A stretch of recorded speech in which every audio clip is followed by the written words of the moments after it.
ఒక పక్కన green hydrogen valley, ఇంకొక పక్క క్వాంటమ్ వ్యాలీ కూడా అనౌన్స్ చేశాం. రాబోయే 9 నెలల్లో ఫస్ట్ క్వాంటమ్ కంప్యూటర్ అమరావతికి వస్తుంది. భారతదేశంలో మొట్టమొదటిసారిగా క్వాంటమ్ కంప్యూటర్ ఏదంటే దానికి చిరునామాగా మన అమరావతి తయారవుతుందని మరొక్కసారి విజ్ఞప్తి చేస్తున్నా. టెక్నాలజీకి మారుపేరుగా ముందుకు పోవాల్సిన అవసరం ఉంది. ఎగ్జాక్ట్గా 30 ఏళ్లకు మునుపు ఐటీకి ప్రాధాన్యత ఇచ్చాం. అప్పుడు అనిల్ లండన్లో ఉన్నాడు, అప్పుడు అక్కడ తిరుగుతూ ఉన్నాడు, అప్పుడే నేర్చుకున్నాడు, టెక్నాలజీ నేర్చుకున్నాడు. టెక్నాలజీ మ్యాన్గా పోయి కడాని ఇప్పుడు పవర్ మ్యాన్గా వచ్చాడు. అది ఒక పెద్ద చేంజ్. ఎప్పటికప్పుడు ప్రపంచంలో జరిగే మార్పుల్ని మనం అర్థం చేసుకొని మనం కూడా ముందుకు పోవాల్సిన అవసరం ఉంది. అందుకే ఈరోజు రాష్ట్రంలో మీరు చూస్తే స్పేస్ సిటీ తొందరలోనే మనమే శాటిలైట్స్ అన్ని కూడా లాంచ్ చేసే పరిస్థితికి వస్తున్నాం. అందులో కూడా అనిల్ ఇంట్రెస్ట్ చూపిస్తున్నాడు. తొందరలోనే కాకినాడ హోప్ ఐలాండ్ కేంద్రంగా పెట్టుకొని లాంచింగ్ కూడా చేయబోతున్నారు. అది వస్తే ఇక్కడి నుంచి చాలా అడ్వాంటేజ్ అని చెప్పి ఆలోచనలు ఉన్నారు. అది కూడా తొందరలో వస్తుంది. ఇంకో పక్క డ్రోన్ సిటీ వస్తుంది. రాబోయే రోజుల్లో నేను అనౌన్స్ చేశాను మొన్నే, రాబోయే 1 సంవత్సరంలో డ్రోన్ ట్యాక్సీస్ రావాలి. రోడ్లన్నీ కూడా వెహికల్స్తో బ్లాక్ అయ్యే పరిస్థితి వస్తుంది.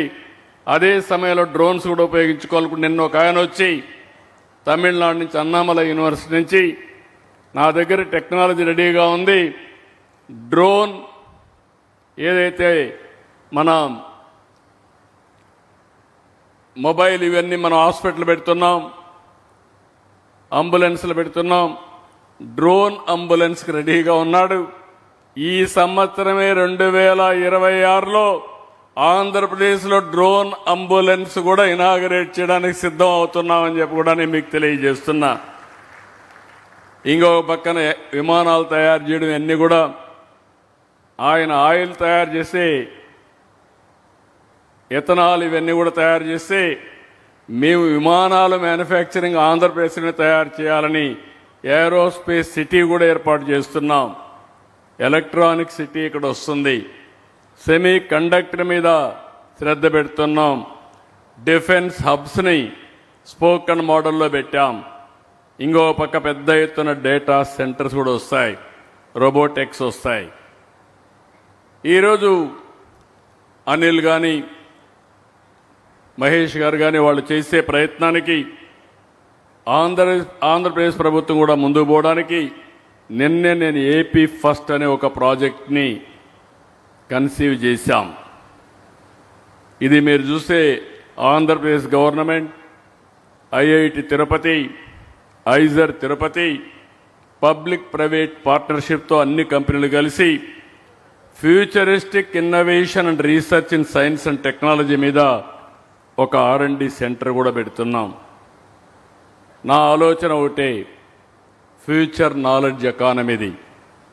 ఎవడైతే నాలెడ్జ్ ఎకానమీలో ముందుంటారో వాళ్లే విజేతలుగా తయారయ్యే పరిస్థితి వస్తుంది.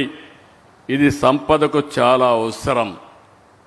ఈరోజు అందుకనే అందరికీ ఒకటే విజ్ఞప్తి చేస్తున్నా, సంపద సృష్టికి ఏపీకి మించిన ప్లేస్, బెస్ట్ ప్లేస్ వేరేది లేదు. ఈ అభివృద్ధిలో మీరు భాగస్వాములు కండి. ఈరోజు అనిల్ మహేష్ మారిగా కొన్ని వందల మంది ఆంధ్రప్రదేశ్ నుంచి పారిశ్రామికవేత్తల్ని తయారు చేయాలనేది నా ఆలోచన. బిగ్ ఇండస్ట్రియల్ గ్రూప్స్ ఇక్కడి నుంచి తయారు కావాలి, గ్లోబల్ కంపెనీస్ ఇక్కడి నుంచి రావాలి. దానికి ముందుకు రమ్మని చెప్పి ప్రతి ఒక్కరికి పిలిపిస్తున్నా. మన రాష్ట్రంలో అనేక అవకాశాలు ఉన్నాయి. అవకాశాలు కల్పించే బాధ్యత మాది. దాన్ని సక్రమంగా ప్రాజెక్ట్ కన్సీవ్ చేసి ఫాస్ట్గా ఎగ్జిక్యూట్ చేసే బాధ్యత మీరు తీసుకోవాల్సిందిగా ప్రతి ఒక్కరిని కోరుకుంటున్నా. ఈరోజు ప్రభుత్వంతో ఒప్పందం చేసుకుని ఇంత వేగంగా పనులు ప్రారంభించి తొందరలోనే ఏఎం గ్రీన్ అమోనియా పరిశ్రమ రావడానికి దోహదం చేసిన ప్రతి ఒక్కరిని చూస్తున్నా. ఆర్డినరీ పీపుల్ ఎక్స్ట్రాడినరీగా ముందుకు వస్తున్నారు, చాలా బ్రహ్మాండంగా చేస్తున్నారు. వాళ్ళందరికీ మనస్ఫూర్తిగా మరొక్కసారి అభినందనలు. నాకు ఏమాత్రం అనుమానం లేదు, 2026 మంది భవిష్యత్తు మంది 2029 కంతా కూడా 2030 వరకు అనిల్ గారు ప్లాన్ చెప్పారు. ఆయన ఆలోచనలు నిన్నప్పుడు నాకు అనిపించింది, పెద్ద పెద్ద ఆలోచనలు ఉన్నాయి. అలాంటి ఆలోచనలు మీరు చేయండి. నేను కూడా మెగా డ్రీమ్స్కి సక్సెస్ కావడానికి ఏం చేయాలనో అన్ని విధాలా సహకరించే బాధ్యత ఒక ప్రభుత్వ అధినేతగా నేను కానీ, డిప్యూటీ సీఎంగా పవన్ కళ్యాణ్ గారు కానీ మేం పూర్తిగా అండగా ఉంటామని మరొక్కసారి తెలియజేసుకుంటూ, ఈరోజు అయితే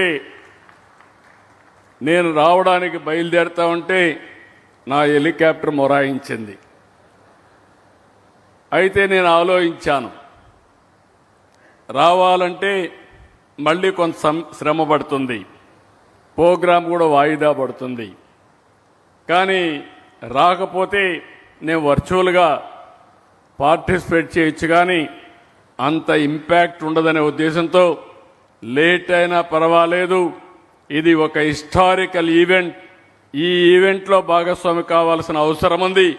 అందుకే వాయిదా పడినా కొంచెం లేట్ అయినా రావాలని మళ్ళీ ఇక్కడి నుంచి హెలికాప్టర్ తెప్పించుకొని మళ్ళీ నేను ఇక్కడికి వచ్చానంటే ఇది నా కమిట్మెంట్ అని చెప్పి కూడా నేను మీకు తెలియజేస్తున్నా. ఇండస్ట్రీ రావాలి, పరిశ్రమలు రావాలి, బెస్ట్ ఆంటర్ప్రెన్యూర్స్ని ప్రమోట్ చేయాలి. ఈరోజు మనం అందరం గుర్తుపెట్టుకోవాల్సింది, మన రాష్ట్రంలో గ్రీన్ ఎనర్జీకి అవకాశాలు ఉన్నాయి. కానీ ఆ గ్రీన్ అమోనియాని అవకాశం ఉందని చెప్పడమే కాకుండా దాన్ని ప్రపంచానికి ఇంట్రడ్యూస్ చేసిన వ్యక్తి అనిల్ మహేష్ అని చెప్పి కూడా నేను మీకు తెలియజేస్తున్నా. ఇండియాలో అవకాశాలు ఉన్నాయి, కానీ ఆ అవకాశాలని ప్రాపర్గా ఉపయోగించి, ఎందుకంటే ప్రధానమంత్రి గారు గ్రీన్ హైడ్రోజన్ మెషిన్ పెట్టాడు, క్వాంటమ్ కంప్యూటర్ మెషిన్ పెట్టాడు, సెమీ కండక్టర్ మెషిన్ పెట్టాడు. ఆయన ఏ పని కూడా ఒక మెషిన్ అప్రోచ్ తీసుకుని దీన్ని లాజికల్గా తీసుకుపోవాలనుకున్నప్పుడు దీన్ని సక్రమంగా ఉపయోగించుకుని ప్రభుత్వాలు కావాలి. అదే సమయంలో దీన్ని సక్రమంగా ఎగ్జిక్యూట్ చేసే ఆంటర్ప్రెన్యూర్స్ కూడా ముందుకు రావాల్సిన అవసరం ఉంది.